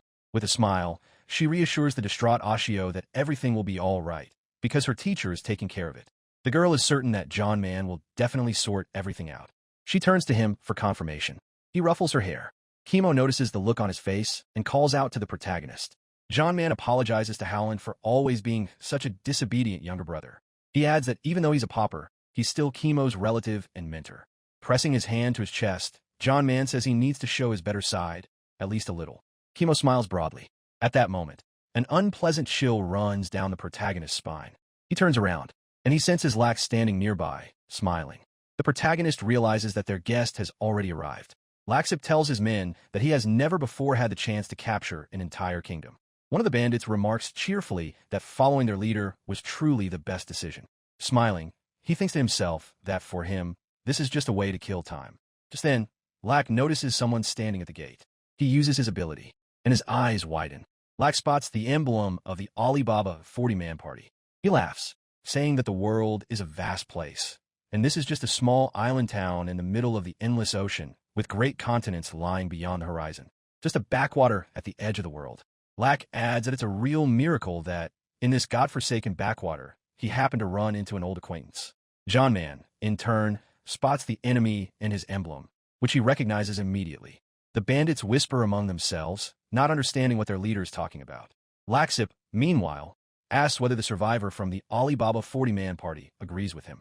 With a single leap, the protagonist finds himself right next to his enemy. He swings his fist.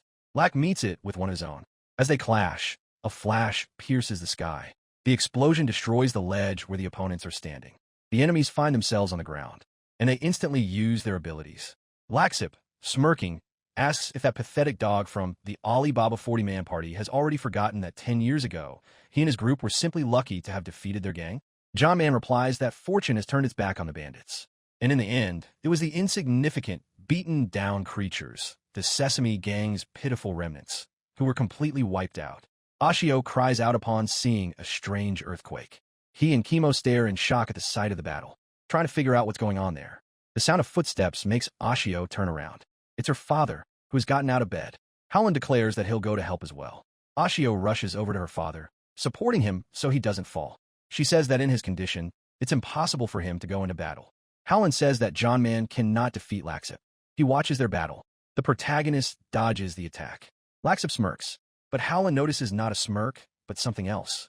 The captain of the guard realizes with horror that his hunch has been confirmed. Everything is happening exactly as it did in his own battle with Lack.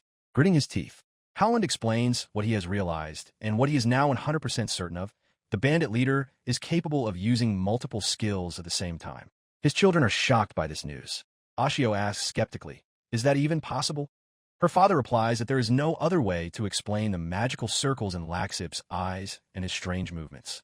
Howland, to his regret, acknowledges that their enemy has endured unimaginable trials and battles, and he's a true god of war. Ashio sinks to the ground, realizing the horror of the situation. Her uncle has only the Einherjar armor in his arsenal, which means he doesn't stand a single chance of winning. At that moment, Laxip launches a new attack. In desperation, Howland calls out to his younger brother. A bright flash obscures both opponents. John Man stops Laxip's hand. With a smirk, Laxip remarks that his opponent is nothing but a headache. The protagonist parries, replying that he's the one who should be saying that. Magical circles also appear in his eyes. Howland and his children are shocked by this turn of events. Etsuko can't believe it. That John Man also possesses several skills.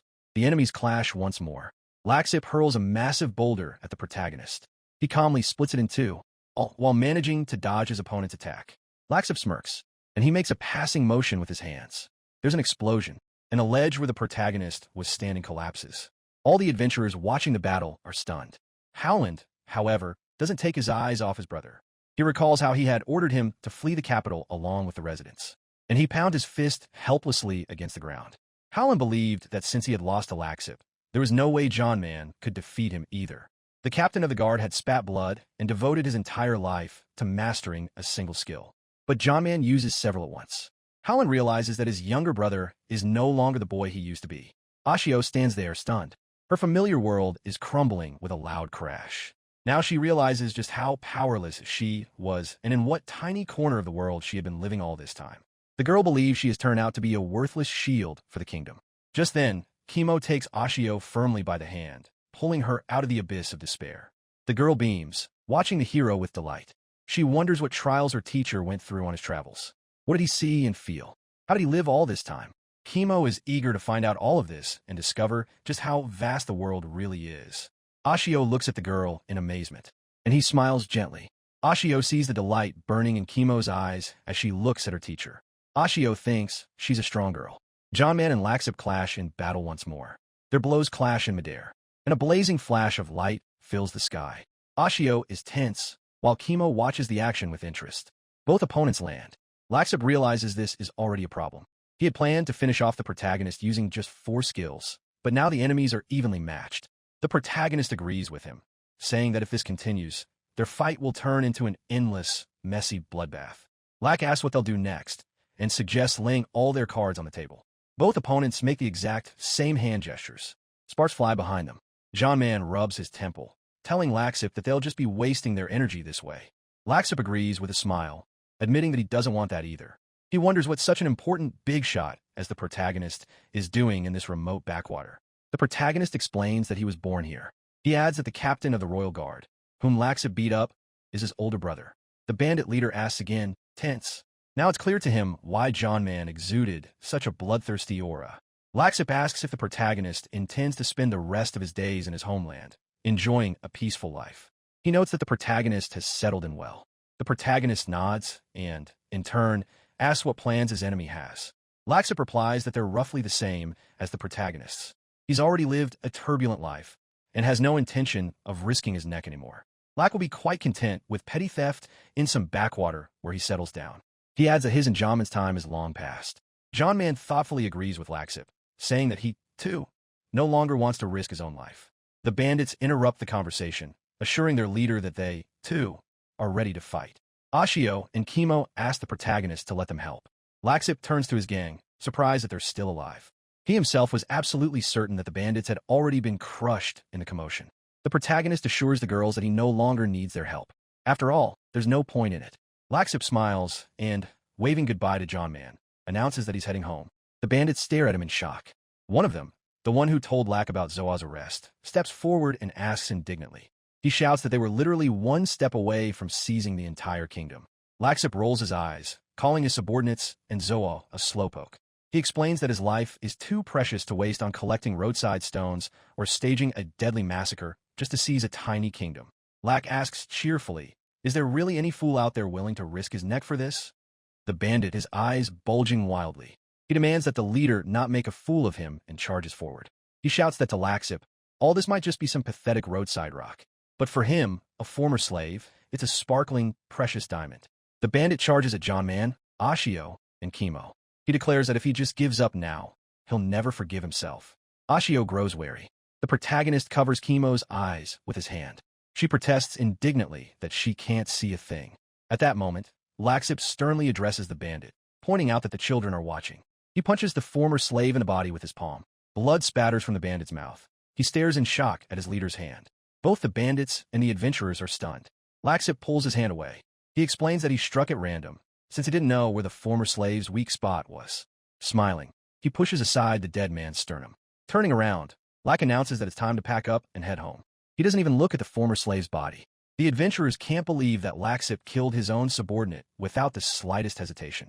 John Man remarks that the Sesame gang still gets rid of its members without a second thought. Laughing, Laxip replies that a rotten nature cannot be reformed, even by death. He asks the protagonist, whom he calls the Alibaba 40 Man, to tell him about the endless hell sometime. Lack bids farewell to the protagonist, saying that they'll see each other again. If they survive, of course. Sometime later, the sun rises. Kimo jumps around John Man, excitedly asking if it's true that he was part of the Alibaba 40 Man party. John Man, seeing nothing special in this, nods. The girl asks indignantly why the protagonist kept this a secret. The protagonist argues that he wasn't hiding anything. A shocked Ashio freezes in place. Her uncle defeated Laxip himself, a monster against whom even her father was powerless. Ashio believes that if John Man protects them, no one in the world will ever attack them again. In her opinion, the protagonist will be able to shield them from any enemies. And then, even if their family isn't around, long-awaited peace will reign in the kingdom, and no one else will suffer. Ashio wonders if that will really be enough for her. Clenching her fists, the girl calls out to her uncle resolutely. He breaks off his argument with Kimo and asks what's wrong. Ashio, pressing her hand to her chest, asks him to take her on as a student. Kimo is delighted, but the protagonist can't believe his ears. It's been 2 weeks since the battle with Laxip. Now John Man can take a breather and give his cats a good cuddle. But one thing has changed after all. After all, the protagonist now has 2 students. And while he sits with his cats, the girls are training hard. The protagonist looks at Ashio, propping his cheek on his hand. He hadn't planned on taking on a second student at all, but his older brother talked him out of it. Howlin fell to his knees before John Man, begging him to take Ashio on as a student. He said that the protagonist had already done more than enough for them. He knew it was presumptuous to ask for more, but he still pleaded with him to take his daughter on as a student. The protagonist thinks he's already spent his whole life doing what he wanted. So it's time to focus on his family and grant Howlin's only request all this time. But there's one serious problem. John Man calls out to Kimo, asking how much longer she's going to sulk.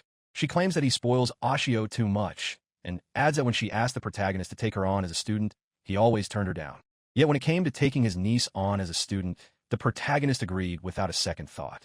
Kimo also reproaches John Man for not mentioning that he was a member of the Alibaba 40-man party. He points out that the girl didn't even ask him about that. Ashio, drenched in sweat, continues to swing her sword. The protagonist stops her. She asks anxiously, "What's the matter?" The protagonist explains that he simply can't stand by and watch this happen. He notices that Ashio hardly ever rests. He points out that with each passing day, her movements become more and more labored, and her complexion looks terrible. John Man knows that his niece continues to train even after their sessions are over.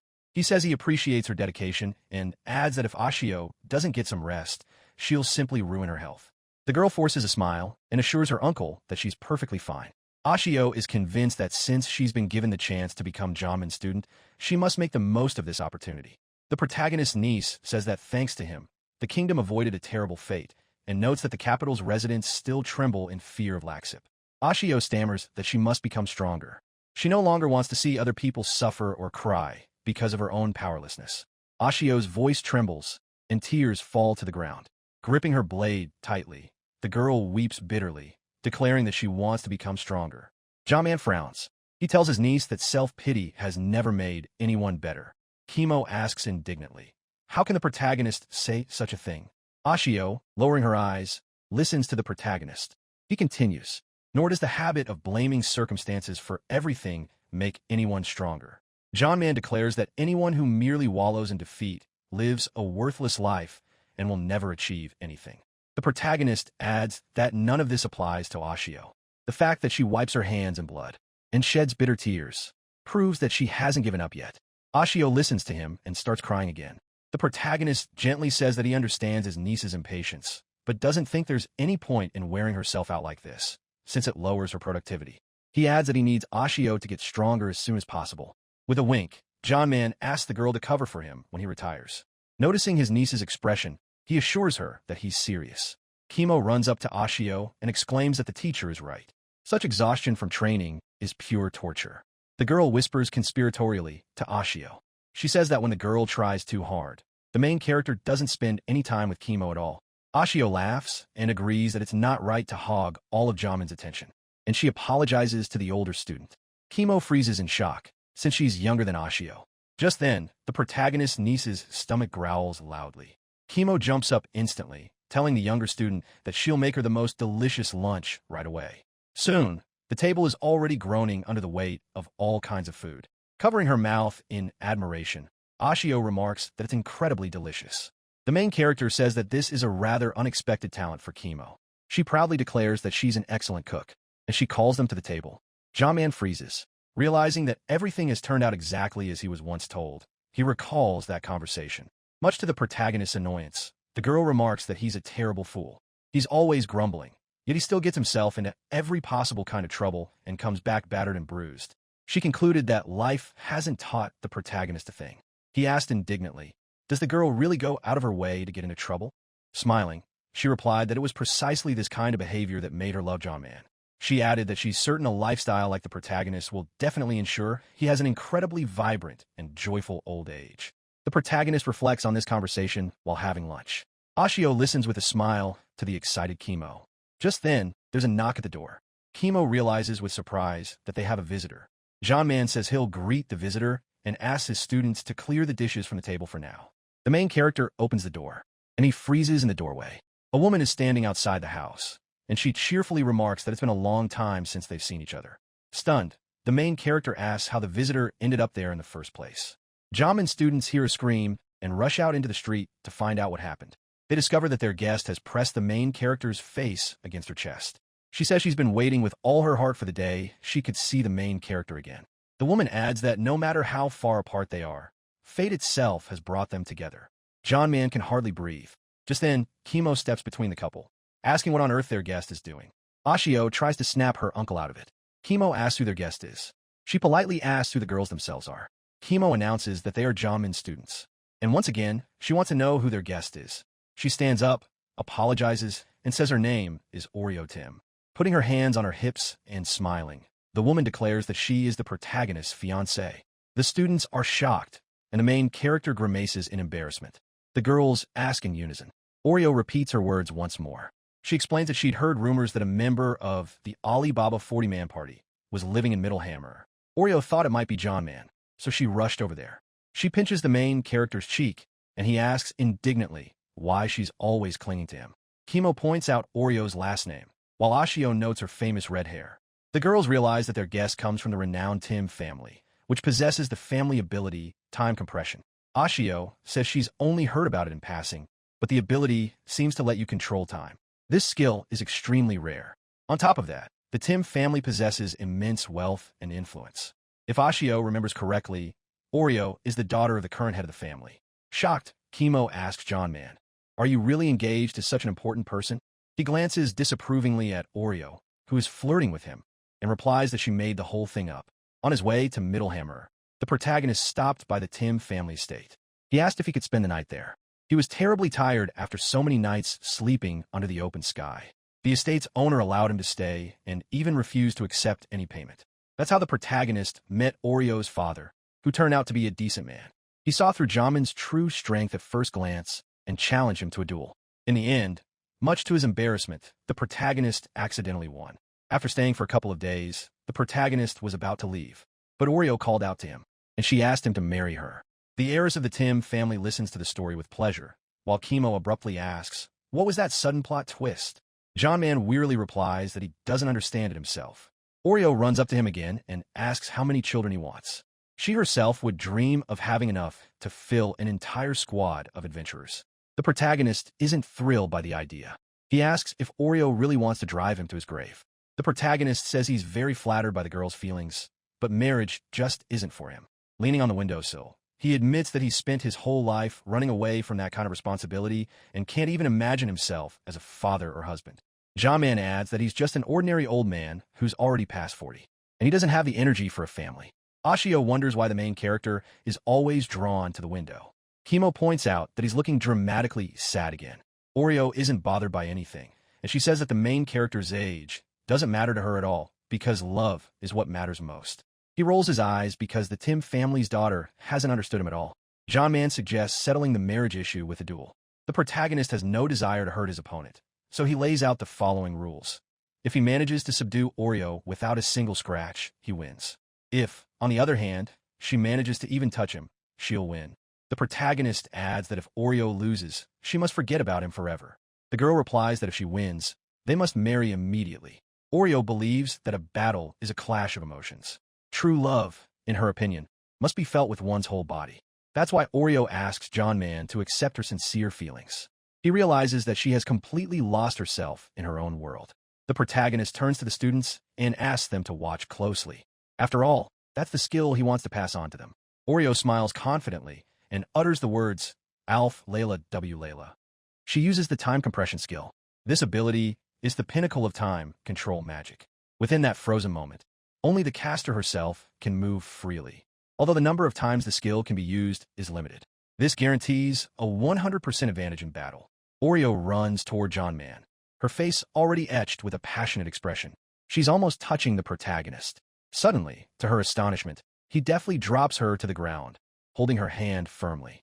The protagonist, as if nothing had happened, continues his explanation. Time compression is such a valuable skill that adventurers from all over the world are willing to do absolutely anything just to master it. The only catch is that this ability is only useful if the opponent doesn't possess it. And John Man, after all, was once considered an adventurer himself. Looking down at Oreo from above, the protagonist notes that she still has a lot of training ahead of her. She replies that she expected nothing less from her future husband, and adds that she's falling more and more in love with him. The protagonist is already frightened by her obsession. He notes that although her movements are still clumsy, she's already matched him in the number of moves she can perform. Ashio just stands there with her eyes wide open. She noticed that her uncle had dodged Oreo and simultaneously tripped her, causing her to flip through the air due to the force of inertia. It took her brain a second to process what she'd seen. Although the outcome of the duel was decided in the blink of an eye, Ashio was able to understand exactly what John Man had done. The girl realizes that this skill is one of the reasons her father lost to Laxip. Clenching her fist, Ashio decides that if she doesn't master this ability, she won't stand a chance in battle. The protagonist tells Oreo that she'll never defeat him, no matter how many times they fight, and advises her to forget about it. She then asks him to take her on as a student. With a heavy sigh, the protagonist wonders why everything always ends with this request. Oreo declares that she has no intention of giving up so easily. She'll become stronger under Jamin's guidance, and then challenge him to a duel again. However, the protagonist bluntly declares that this is out of the question, leaving Oreo taken aback.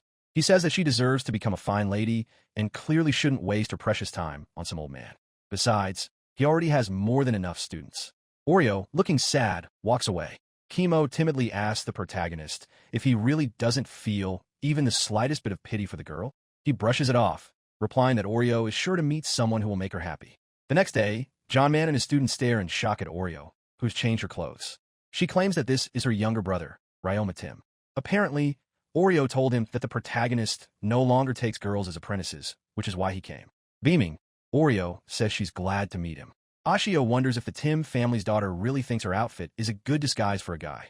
Kimo asks the main character what he's going to do now that everything's gotten completely messed up. Clutching his head, John Man says that if this circus continues, they won't have any time left for training at all. He informs Oreo that she's only a prospective apprentice for now. She can stay close by, but she needs to behave properly and not do anything foolish. She salutes and agrees. An indignant Kimo can't understand why the protagonist agreed so easily. The protagonist doesn't understand what all these girls see in him. Oreo smiles dreamily as she looks at him, and she thinks this is a big, big secret. Meanwhile, inside the Akahoko dungeon, the adventurer is hiding behind a boulder, pressing his back against it. He wonders why the local boss, the Diamond Lion, was defeated right here in the middle levels. Some creature in the darkness is watching the adventurer. The next day, Kimo overslept again. Such exciting days never go by without her being late, so the girl hurries along with a piece of bread in her mouth, finishing it as she runs. After all, by pure chance, she was very lucky to become a student of John Man himself, the legendary hero from the Alibaba 40-man party. The girl is still a novice, but she's already working as an adventurer in Middlehammer. Now Kimo has a younger classmate, so she needs to do her very best. Pulling the food out of her mouth, the girl greets her teacher, but she falls silent mid-sentence, realizing that Oreo is hugging John Man again. Kimo pulls the protagonist away and asks indignantly, what does the Tim family's daughter think she's doing?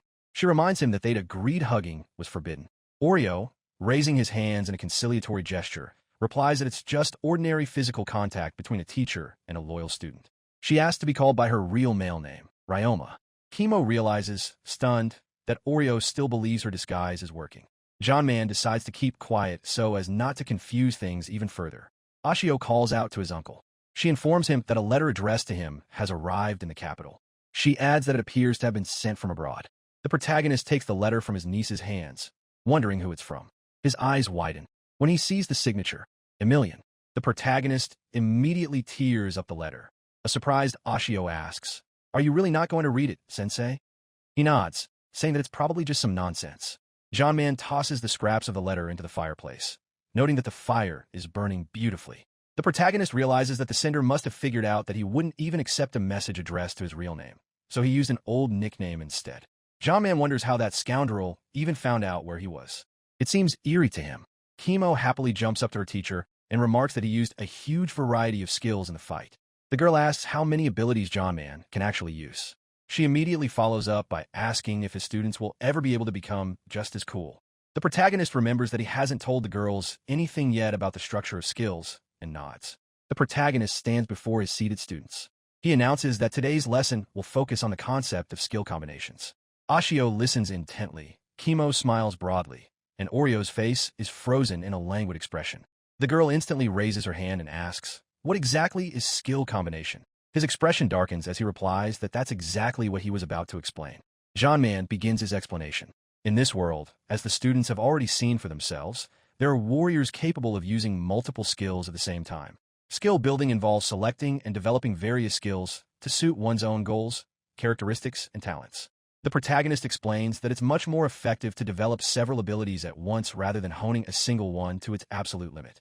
These skills create an excellent synergistic effect.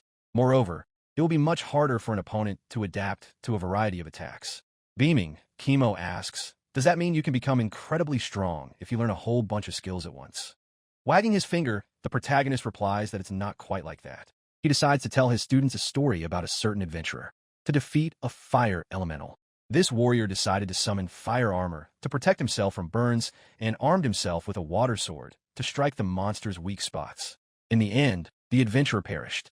The water sword nullified the protective power of the fire armor, and the monster incinerated the warrior on the spot. Man explains that no matter how powerful the skills themselves may be, if they're poorly matched, they simply cancel each other out. That is precisely why all adventurers try to use only time-tested combinations. The students listen intently. The protagonist explains that these are the 5 great skills and promises to teach the girls the specific combination he himself has mastered. The students ask for clarification. The 5 great skills include, among others, Einerjar armor and time compression. These represent the 5 most powerful abilities in their respective fields. Worldwide, only a handful of people have fully mastered these 5 skills. The protagonist warns that mastering these abilities requires a great deal of time and effort. He adds that it was precisely thanks to this combination that his group was able to return alive from the very ends of the earth. The students listen to him spellbound. Kimo clenches her fists tightly with excitement, and she smiles broadly, realizing that she's now studying under a true legendary adventurer. She excitedly asks how she can master all these skills as quickly as possible. After thinking it over, Man says that the student's regular physical training is, of course, an essential foundation. Noticing his tone, Kimo interjects that the best way to learn is in real combat. She suggests heading to a dungeon and clearing it out. The protagonist asks in disbelief. He hurriedly says that Kimo can't decide for everyone on her own, since the matter doesn't concern only her, and adds that the other 2 students must agree as well. A short while later, the dejected protagonist sits on the steps with a gloomy expression while the girls admire the sights. Kimo marvels at the beauty. The students look at the ships, the little houses, and the market. They have arrived in the trading city of Akahoko, which is famous for having the largest dungeon in the entire kingdom of Dozer. The strongest adventurers from all over the world gather here. Man desperately berates himself for letting his tongue slip. He never imagined that Ashio and Oryo would support Kimo's idea with such enthusiasm. The only thing that reassures the protagonist is that as long as he's with the students, they're safe. Besides, this is a great chance to gain experience. The protagonist shudders. He never could have imagined that he'd have to venture into the dungeon again. It even gave him hives. Meanwhile, a group of adventurers is sitting in the tavern. A heated discussion is taking place at one table. A man asks in shock, having heard that the diamond lion was killed. His companion nods, adding that the entire pack of creatures was mercilessly slaughtered. The first man asks if this could really be the work of the Sesame gang everyone's been talking about. But the second man says no, explaining that no one went down into the dungeon at all that day. An adventurer wearing glasses is sitting at a nearby table. He quickly jots something down in his notebook. Smiling with satisfaction, the adventurer decides that it'll do for a first draft. He's wearing an earring with the emblem of the Alibaba 40-man party, since he's a former member. This is Marco Polo, author of the Chronicles of All Corners of the World. The adventurer snaps his notebook shut and wonders whether Man, whom he calls an idiot, has read his letter or not.